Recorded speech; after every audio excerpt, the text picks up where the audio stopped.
Good day mga balbon! Nandito tayo ngayon sa Mitsubishi Marcos Highway to attend their test drive event. Tara, samahan nyo ako. Experience natin to. They are serving free snacks, so titikman natin lahat yan. Meron ding mga drinks dyan. Pero bago yan, kailangan muna natin magpa-register. First time natin to. So ang kailangan lang talaga dito is your driver's license, tsaka permahan tong waiver nila na kahit anong mangyari dun sa sasakyan na test drive mo, sagot mo. Ganun talaga. Kapag meron sila mga event na ganito, meron din silang binibigay ng mga freebies katulad niyan. May payong, may keychain, at meron pang air freshener. After that, wait for your turn to test drive, tas banat na. Okay, test drive na tayo. First thing, aming salamat muna kay Ma'am Isay Rubio for making this happen. Any question regarding Mitsubishi cars, i-display ko yung number niya dito sa may gilid lang. Reach out niya siya. Seatbelt. Okay. Actually, ito yung unang sasakyan na test drive ko na automatic. Adjust muna tayo ng driving position. Medyo may mapabaan ako Yung test drive natin ngayon is sa GLS variant, automatic. So, telescopic tsaka up and down adjustment. Okay. Adjusted. Laki nga niya. Kasi yung sasakyan ko yun, parang naliit yung Ertiga. Let's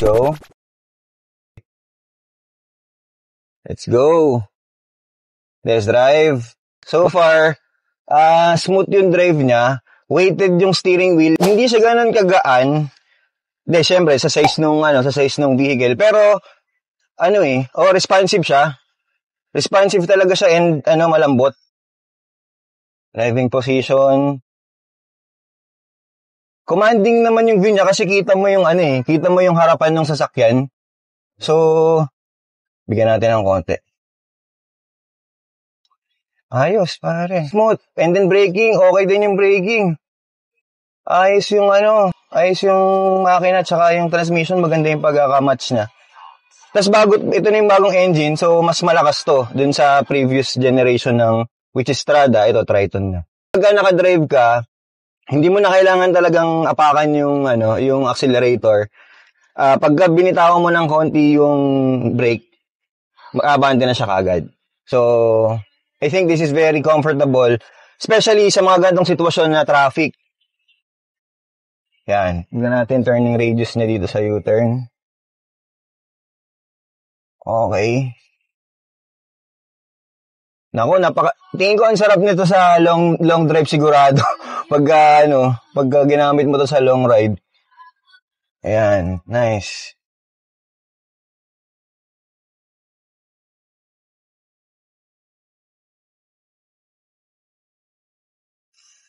Wow. Sarap niyang dalhin. Yung ride niya hindi din siya bouncy. Expected ko medyo bouncy talaga siya Pero we're in an asphalt road. Smooth siya para sa akin. It's very smooth. Yung infotainment system niya, tol, ang ganda. Malaki saktong-sakto yung level niya. Yung side mirrors are huge, so walang problema sa vision mo. Kung gusto mong lumipat ng lane or kung magpa-park ka.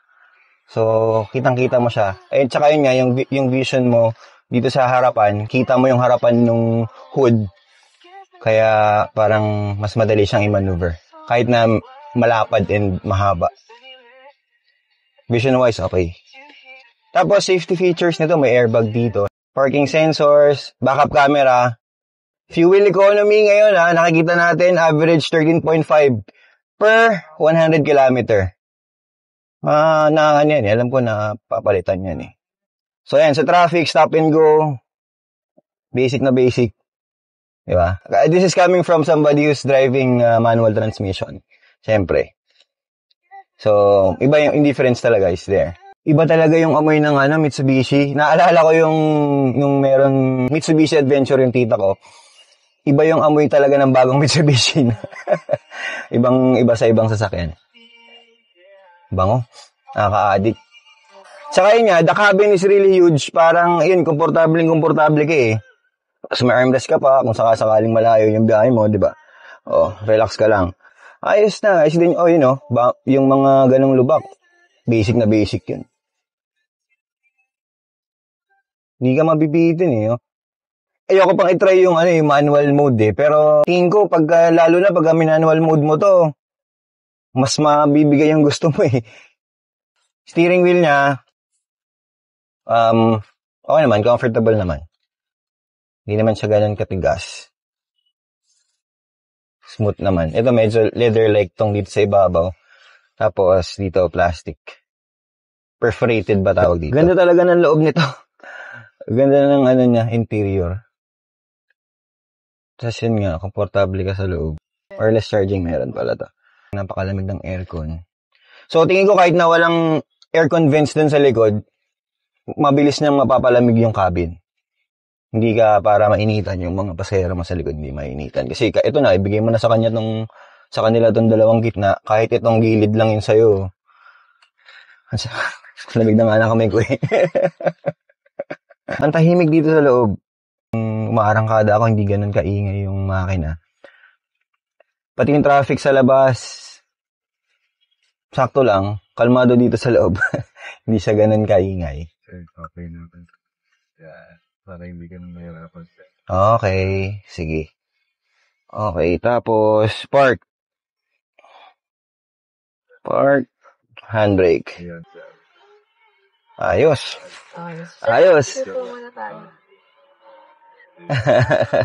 Nice. It was a great experience. Let's go. Salamat. Yeah.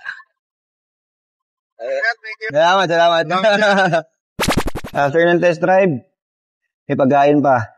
So, that's the advantage pag sa ganitong event ka, test drive event ka pupunta, may pagkain pa. Meron pang freebies, di ba? Nakita nyo naman, meron tayong payong keychain, saka, car air freshener ba yun?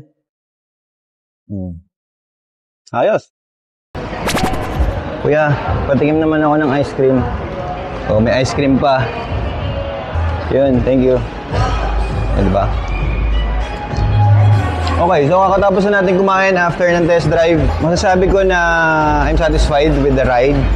Tingin ko magiging komportable siya lalo na pag-long drive. Actually, one of the reason kung bakit nag-consider ako na bumili or kumuha ng pick-up and SUV kasi because of the safety. Kasi dun sa loob ng Triton, mararamdaman mo na safe ka talaga sa loob since mas malapad siya and then maluwag yung cabin. So, that's the first thing that I really consider, yung safety syempre ng aking mga anak and my family, my whole family, di ba? I'm seeing myself driving it in the future. There's a great possibility na pagka binigay ng pagkakataon, kukuha tayo ng Triton para sa family natin. If you're considering to buy a Triton, I recommend for you to test drive it para mas ma-experience mo siya bago ka magdesisyon. It's a short test drive kasi dito lang siya sa may Marcos Highway. So, isang ikot lang na ganun and may konting mga lubak to experience it and also in traffic, kung paano siya sa traffic kasi traffic dun sa kabilang side. So, at least na-experience ko siya and it's a good experience for me. So, I hope nagustuhan niyo siya. Pag kung meron kayong mga opinions and reactions dito sa video na to, please comment down below. Make sure you're subscribed para din makatulong sa channel natin para makagawa tayo ng mga ganito pa mga contents. Okay? Okay, mga balbon, paano? Tara, sa tagumpay.